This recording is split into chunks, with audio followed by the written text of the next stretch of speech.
I think part of the reason I was interested in going into development was to do with the guilt that I feel as a white, privileged Westerner. People come up to me in the streets and they do this motion asking for money, for food, and the first thing I think isn't, oh well, I'm here to help them, I don't need to give them money now. I just feel guilty.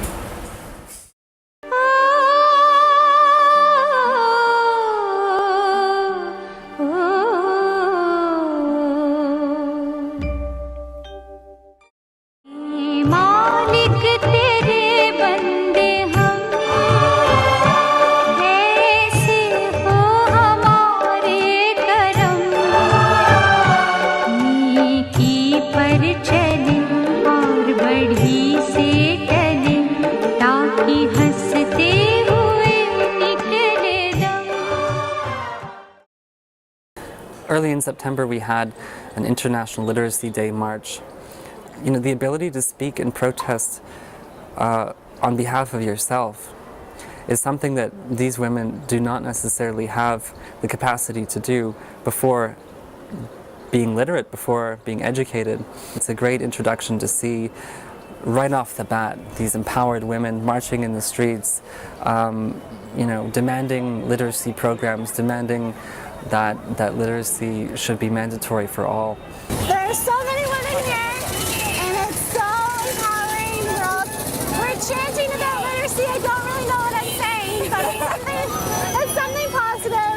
All the women are so happy, and it's amazing. It's the best thing I've ever been to. Children's Day both celebrates the birthday of India's former Prime Minister Nehru, and also the role of children in society. In a country with as many children as India, I think it's very important to recognize and nurture that you know, the responsibility towards the future generations, and that we, through literacy and through education, we're really investing in India's future.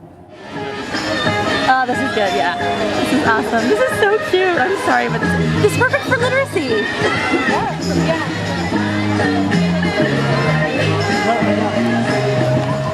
It's also important to remember that India isn't exactly as it's presented to us in Canada at home, and nothing that happens here is exactly as we imagined it, and I think that that's been a very positive experience for us. It's really coming and living and working in an area for so long has really worked to break down some of those ideas that we had about Varanasi and about India before we even got here.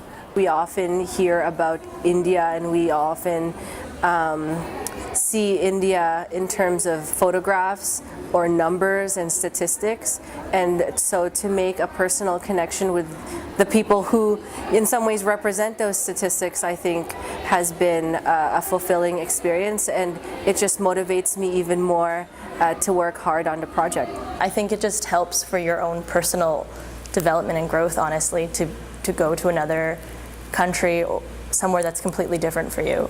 So to be honest, like, it's not completely altruistic. I obviously do have personal motives for it, but I think it's a win-win situation because I can learn a lot from people here and hopefully take that back to Canada with me and help to educate others in Canada. So I hope over the next 4 videos, Laura, Sophia, Jennifer and Allison can tell you a little bit more about themselves, their program, their work, and the motivations for coming to India and working through this, through CETA's International Youth Internship Program. We feel very fortunate to be here, very privileged. We recognize that it's a privilege to come abroad and work and live somewhere for 6 months at a time and really get to know a place and really get to know the people in a place. That's a great privilege, and we don't take that lightly. We only hope that we somehow, in some way, leave Varanasi, leave India a slightly better place than when we first came.